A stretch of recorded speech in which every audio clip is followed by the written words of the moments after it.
The show's main character is a strange young girl named Wednesday Addams.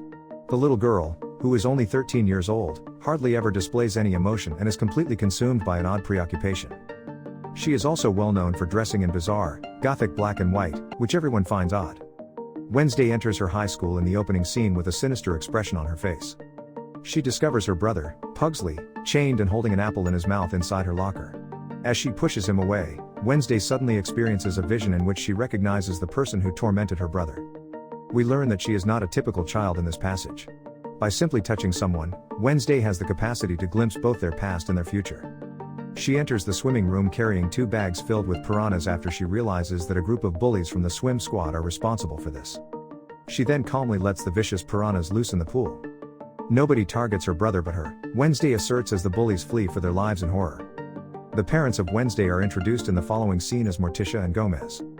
The two have made the decision to enroll their daughter in the exclusive Nevermore Academy since they are tired of their daughter's antics. All of the Academy's students have extraordinary talents, and they are given lessons on how to handle them. The fact that Morticia and Gomez are graduates of the same academy suggests that they, too, possess superpowers. In the meantime, a hiker near the Nevermore Academy sets out on a solitary excursion into the woods. Unfortunately, a mysterious entity attacked him shortly after and killed him. Later, the local sheriff discovers the dismembered body and starts investigating the area. Unexpectedly, we find out that there have been a lot of recent comparable events. This gruesome murder is not the first of its sort. Wednesday then arrives at the academy where she is greeted by Nevermore's expertly operated principal Larissa Weems. She introduces her to Wednesday's complete opposite in every manner, Wednesday's roommate, a werewolf named Enid. On her side of the room, Enid has brightly colored decor and is a down-to-earth girl, while Wednesday is a fan of all things dark and gothic. Later, Enid gives Wednesday a thorough tour of the academy while identifying the fangs, furs, stoners, and scale school groupings. Stoners are gorgons with snakes on their heads, fangs are vampires, furs are werewolves, scales are sirens with the power to seduce. Enid also introduces her to Bianca Barkley, the most popular student in the school, and her ex-boyfriend Xavier Thorpe, a self-described death artist who can make his pictures come to life. Gomez releases Thing, a severed, living hand, as the Addams family drives off in their automobile. Thing is in charge of watching over their daughter. The next day, Wednesday enrolls in a fencing lesson where she competes against the skillful Bianca. The girls decide to take off their masks and fight till one of them bleeds first. After some back and forth results in an equal number of points for each. Soon enough, a vicious fight breaks out between them as they match strides for strides. But when Bianca makes a tiny gash on Wednesday's face, she ultimately succeeds in her mission. Wednesday is later nearly killed by a falling stone gargoyle as she leaves the hospital after receiving treatment. Fortunately, the death artist, Xavier, moves her out of the way when he comes just in time. Wednesday goes back to her room shortly after, but she feels like someone is keeping an eye on her. She consequently looks around the space and eventually discovers the hand, Thing. When Wednesday realizes her parents are to blame, she threatens to lock the hand in a drawer until he stays faithful to her. Thing declares his loyalty while being terrified. She is required to attend treatment because of the piranha practical joke on Wednesday. In order to get her to her treatment appointment in Jericho, a small town outside of Nevermore, Principal Larissa drives her there. When she meets with her therapist, she remains silent. Wednesday, however, has something else in mind. She excuses herself and leaves through the window after using the restroom. After leaving, she unintentionally bumps with a man. Suddenly, she has a vision in which she sees the man being killed. Wednesday enters a nearby coffee establishment with fear. She meets Tyler, the sheriff's son, and a barista there. The espresso machine Tyler uses is having some mechanical issues. Thankfully, Wednesday can read Italian despite the strange Italian language of the directions. She fixes the device with ease and then requests a ride to the closest bus stop in exchange. Before Tyler can respond, though, 3 bullies in pilgrim costumes barge into the store and startle her. When Wednesday can no longer take it, she fights back and easily knocks them down. Wednesday attempts to ignore them. Principal Larissa and the sheriff eventually make their way to the business, where they witness the carnage. She yells at Wednesday and drives her out of town after becoming enraged. They travel by a catastrophic vehicle accident on their way to the academy. The victim is the same man Wednesday had earlier seen in a vision. Later that evening, she performs a melancholy cello melody on the balcony of the dorm. There are several werewolves howling in the distance on this full moon night. Enid, a werewolf herself, announces that she will not be joining them because she is unable to change. Thing stops by Tyler's room in the meantime and requests a call for Wednesday. Despite being afraid, he agrees, and they begin video chatting. Wednesday says it will be great, and she wants Tyler to meet her at the harvest fair the next day. She really just wants to get out of the academy, though. We witness Larissa keeping a close eye on Wednesday while at the fair.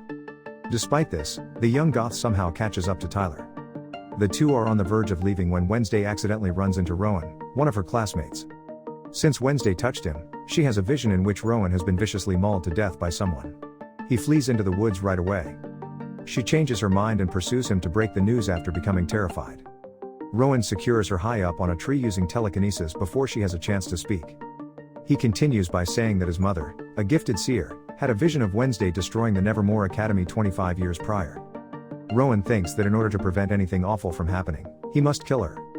He then begins telekinetically strangling her, when all of a sudden, a huge monster bursts in, rips Rowan to pieces, and disappears into thin air. Wednesday looks at the drawing of his mother that she allegedly created while standing over his dismembered remains. The sheriff and other police officers start looking for Rowan's body shortly after, but they are unsuccessful. As was to be predicted, the sheriff doubts Wednesday's claim that a monster attacked Rowan and believes it was actually a Nevermore student. When an officer interrupts their discussion, we unexpectedly encounter Rowan, who is still very much alive. When Wednesday gets to her room, she observes that Enid is too absorbed in the Po Cup competition, a yearly boat riding contest. She tries to talk to Rowan later but is told by the principal Larissa that he has been expelled for a reason she is unable to disclose. As a result, Wednesday switches to Plan B and requests that Thing watch over Rowan. The action then shifts to Rowan arriving at the railway station with Thing hot on his heels. He sneaks into the bathroom after taking in his surroundings and assumes the appearance of an elderly guy.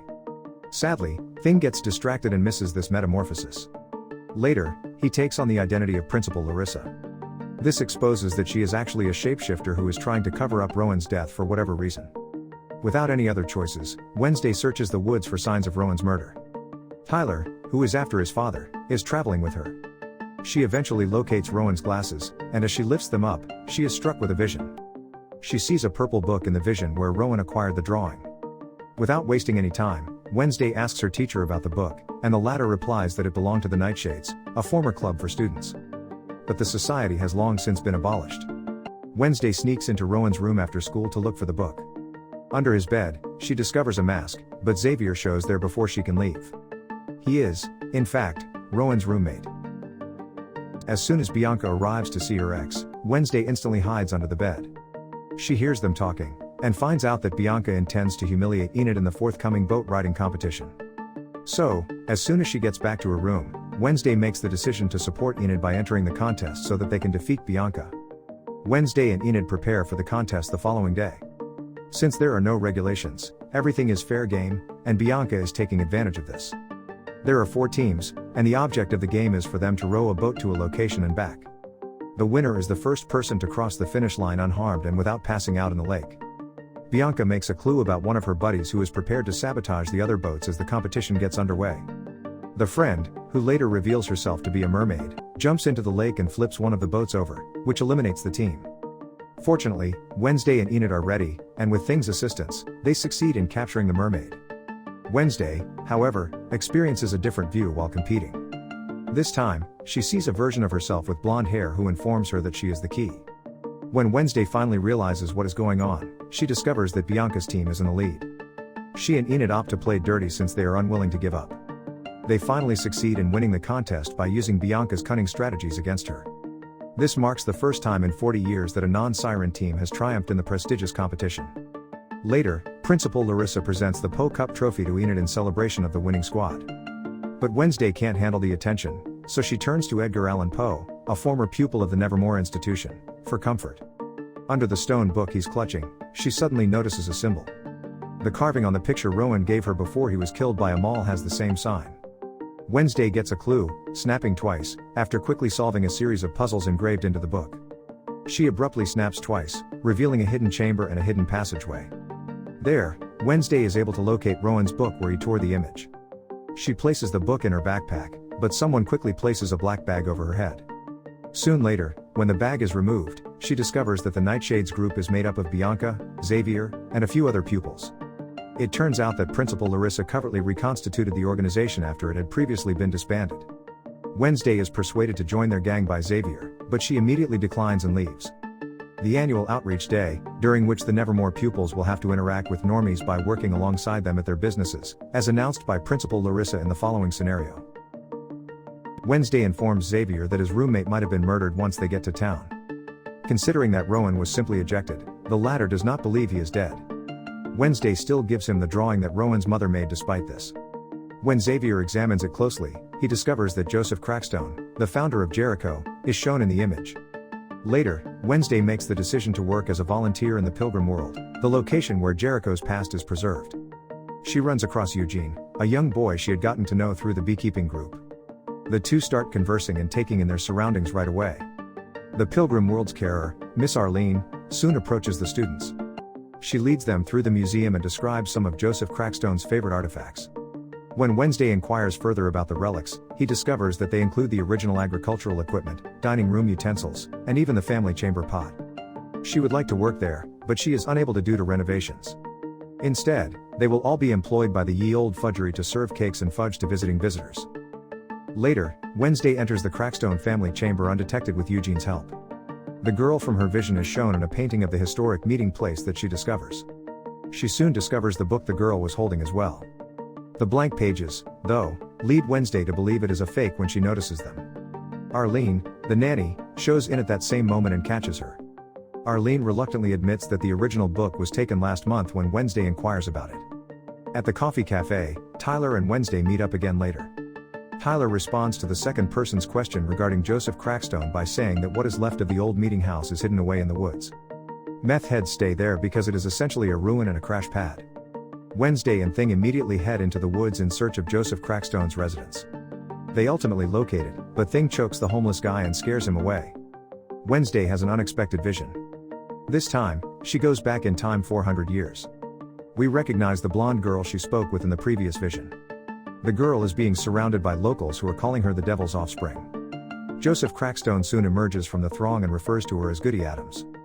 He declares her to be a witch and sentences her to death in a barn full of other people who have been declared witches, including her mother. In response, Goody accuses them of robbing them of their peaceful attitude, seizing their property, and killing the defenseless. After giving her a long, angry look, Joseph ignites the barn. Goody makes numerous attempts to set her mother free, but in vain.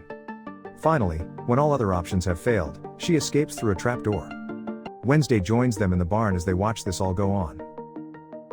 Soon after, Goody approaches her and warns her that Joseph won't end his crusade until all of them have been dead. With this realization, Wednesday emerges from her protracted vision and tells Thing everything that has happened. They suddenly realize that the beast that killed Rowan is following them. In the downpour, Wednesday tries to catch up but is unable to. She therefore proceeds to follow the tracks, which mysteriously begin to change into human footprints. The creature is essentially a human, as this shows. She immediately runs into Xavier and informs him of what she observed. The tracks had already been washed away by the rain when he wants to examine them. Everyone gathers once more the next day in the town square to celebrate the unveiling of a new statue honoring Joseph Crackstone. While the mayor and Larissa announce the statue, Wednesday performs an instrumental rendition of Fleetwood Mac's Don't Stop with the Jericho Marching Band. But when Thing ignites the statue with Wednesday's instructions, calamity strikes. Wednesday's eyes glitter with malice as she plays the cello quickly while others flee in terror. Later, Principal Larissa lashes out at Wednesday, thinking that she was to blame for what happened. The kid, however, denies having taken any action and instead confronts Larissa for refusing to admit the gruesome, racial truths that formed the basis of Jericho. The homeless man from before gets assaulted by the monster that night, and his camera starts recording the event. The homeless man is discovered dead when the sheriff and his team reach the forest ruin shortly after their arrival. They find video on his camera that might identify the offender. The sheriff views the killer's face, a creature out of nightmares, after developing the images.